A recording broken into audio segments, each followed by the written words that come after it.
Muy buenas tardes. Mi nombre es Eric Humacayo. Soy especialista en violencia de género.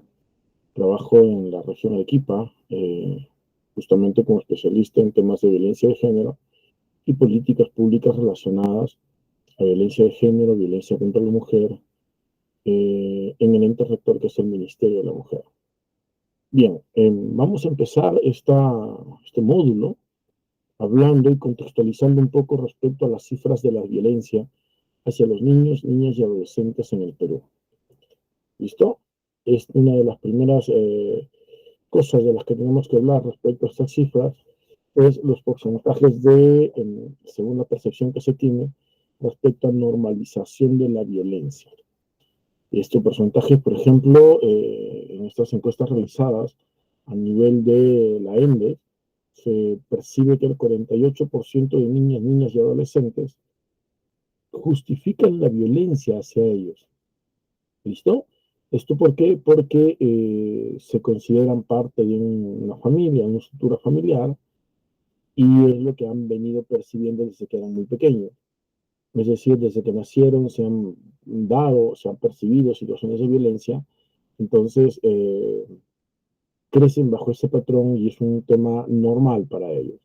Por ejemplo, el 70% de los chicos identifican que la violencia contra ellos se da porque ellos desobedecen, porque hacen cosas prohibidas, porque faltan el respeto, porque sacan malas notas, siendo esto un 36% eh, de creer que son agredidos porque no cumplen sus responsabilidades. Un 36% corresponde a varones y un 64% mujeres.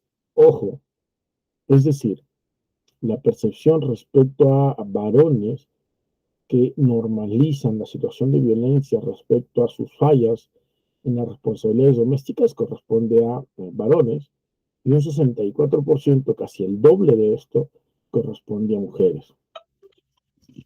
Es decir, es más normal para las mujeres normalizar estas situaciones de violencia respecto a las cosas que ocurren en el hogar. Dentro de esto, se les pregunta en la encuesta respecto a los derechos que tienen los padres para golpear a sus hijos por malas conductas, y un 48% de niños y niñas, es decir, menores de 12 años, 12, 13 años, un 48% consideran que sí, que los papás tienen derecho, que es la forma de corregir, que es la forma de educar. Y en el caso de los mayores de 13 años, ya los adolescentes, como entendemos, ellos empiezan a tener otra perspectiva, un 40% consideran de que esto es normal también.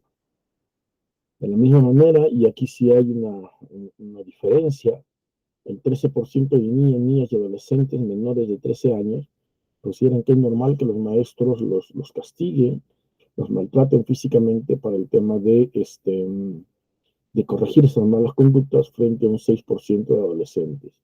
Estas cifras han cambiado mucho respecto a hace 20 años. Hace 20 o 30 años era perfectamente normal, es más, era un derecho y una forma de educación que los maestros violentaran, castigaran, maltrataran a los estudiantes para para conseguir que se porten bien o que cumplan con sus obligaciones escolares. En el mismo sentido, niños, niñas y adolescentes tienen derecho a denunciar a las personas que los lastiman. Esto también es una evolución. El 88% de niños, niñas y adolescentes consideran de que pueden denunciar, que tienen derecho a hacerlo. Un 97% de adolescentes consideran lo mismo. Es decir, el tema de poder denunciar cuando son maltratados está bastante socializado. Los niños, niñas y adolescentes tienen derecho a decir lo que sienten y lo que piensan. Esto piensan un 85% de niños y un 94% de adolescentes. Esta percepción respecto a niños, niñas y adolescentes hace que en un futuro mediano o a mediano o largo plazo, estas generaciones no permitan situaciones de violencia. Pero ojo, recuerden que en estas generaciones tenemos niños y niñas. Los niños van a crecer interiorizando el tema de que tienen derecho a denunciar, tienen derecho a decir lo que sienten y lo que piensan. Las niñas también, y esto va a generar dentro de la estructura social y cultural un conflicto entre generaciones. Se han normalizado, se siguen normalizando en nuestro país las prácticas de crianza violentas. Esto se da de generación en generación, ¿no? Los padres que han experimentado violencia en su infancia son los que encuentran este patrón como el más adecuado para corregir. Acuérdense que hay muchos adultos hoy que dicen, mi papá cuando era chiquito me pegaba, me maltrataba, o sea, me castigaba, cuando no quería comer agarraba un correazo y me daba, cuando no hacía las tareas me daba dos correazos, o me castigaba por encima del cuerpo, me agarraba con un palo, me botaba a la calle, etcétera. Y esos mismos patrones, ahora los padres, un poco contenidos por este derecho, esta evolución en el pensamiento de los chicos de tener derecho a denunciar, eh, igual intentan aplicar, si no de esa misma manera, pero una práctica de crianza un poco más dura, más violenta, con el fin de imponerse respecto a los patrones educativos actuales. Los varones normalmente son los que más aceptan el uso de la violencia, tanto como mecanismo de aprendizaje como mecanismo de imposición. Por eso decía, ¿no? Los niños y niñas y adolescentes que creen que tienen derecho a decir lo que sienten y lo que piensan, están creciendo con ese mismo pensamiento, respecto a las mujeres. Y entonces, como ellos usan y toleran la violencia como una forma de aprendizaje o de imposición, es lo mismo que van a aplicar para con las mujeres.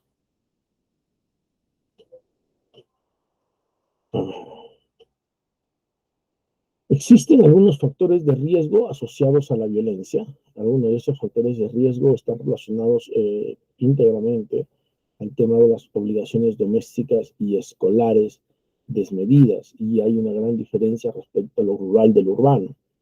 En lo rural, las obligaciones domésticas deben ser cumplidas, sobre todo por las mujeres, ¿sí? Porque son las mujeres las que mejor arreglan la casa, cuidan la casa, cocinan mejor, cuidan de los hermanos menores, porque recuérdese que es un estereotipo pensar y creer que las mujeres son por antonomasia, están especializadas en el cuidado de otras personas, ¿no? O de menores o de adultos mayores. Y esto hace que en las zonas rurales exista mayor probabilidad de ser corregidos de manera violenta, de ser obligados de manera violenta a cumplir con sus obligaciones domésticas, repito, sobre todo para las mujeres. Y en el caso escolar, a nivel escolar, son más obligados, compelidos o eh, reprimidos de manera violenta a los varones a nivel escolar, porque a ellos se les exige que puedan aprender más, versus a las mujeres. Si una mujer no rinde en la escuela, simplemente se la recluye en el hogar, porque es allí donde hace mejor las cosas. En cambio, si un hombre no hace las cosas en el hogar, está bien, y se le exige en la escuela porque él tiene que ser el que saque la cara por la familia. Hay un versus respecto a zonas rurales y zonas urbanas. Esto en la zona rural es más conservador, más agresivo, versus las zonas urbanas que, como veíamos en la presentación anterior, los niños están creciendo con el pensamiento de que tienen derecho a denunciar, tienen derecho a decir lo que piensan. Otro de los factores de riesgo asociados a la violencia es los excesivos niveles de estrés, sobre todo en familias monoparentales o divorciadas, donde es uno de los padres los que tiene que hacerse cargo de la responsabilidad familiar, de educar, generar los recursos económicos para el sostenimiento de la familia, y eso hace que, como es uno solo de los padres, el que tiene que trabajar, que tiene que cuidar, que tiene que asumir las responsabilidades, que tiene que conseguir los recursos económicos versus el otro, se generan altos niveles de estrés por el excesivo trabajo y por el poco tiempo para la crianza. Entonces tienen tan poco tiempo para compartir con los hijos que no les da la oportunidad de generar estos hábitos de aprendizaje y conducta, entonces imponen violentamente y imponen con una comunicación agresiva, con una comunicación impositiva, y si no cumplen, pues empiezan a trabajar el ensayo y el error, pero con castigos violentos. Eh, He querido empezar con estas presentaciones antes de desarrollar el resto del tema porque es importante que entendamos a la violencia en una de sus explicaciones que se da, es que es un fenómeno social, ecológico, según las políticas de Estado actuales que intentan explicar el tema de la violencia, y que para abordarla es necesario trabajar a diferentes niveles. A nivel individual es importante desarrollar con los niños, niñas y adolescentes que crecen escuchando, escuchando no solamente de parte de los padres, sino a través de los medios de comunicación, de los periódicos, las revistas, los canales, las películas, sí que mientras por un lado dicen que la violencia es mal, etcétera, por el otro lado, acciones de violencia contra las mujeres, contra los adultos mayores, contra los padres, en las películas, en los medios de comunicación, y eso hace que empiecen a desarrollarse un versus, ¿no? Un discurso que es el que escuchan en el hogar cuando el papá intenta dar algunas explicaciones, y es otro discurso el que el papá demuestra a través de sus actos. Lo mismo, es un discurso lo que escuchan en el hogar respecto a la no violencia, el respeto, y es otro el discurso que se ve en la vida cotidiana, en el día a día, en las relaciones interpersonales, en la calle, en los medios de comunicación, las crisis sociales, que para reclamar hay que romper, dañar, quemar, atacar, apedrear, todo esto hay un discurso versus de lo que se pueda generar en familia, que es lo que la sociedad condiciona.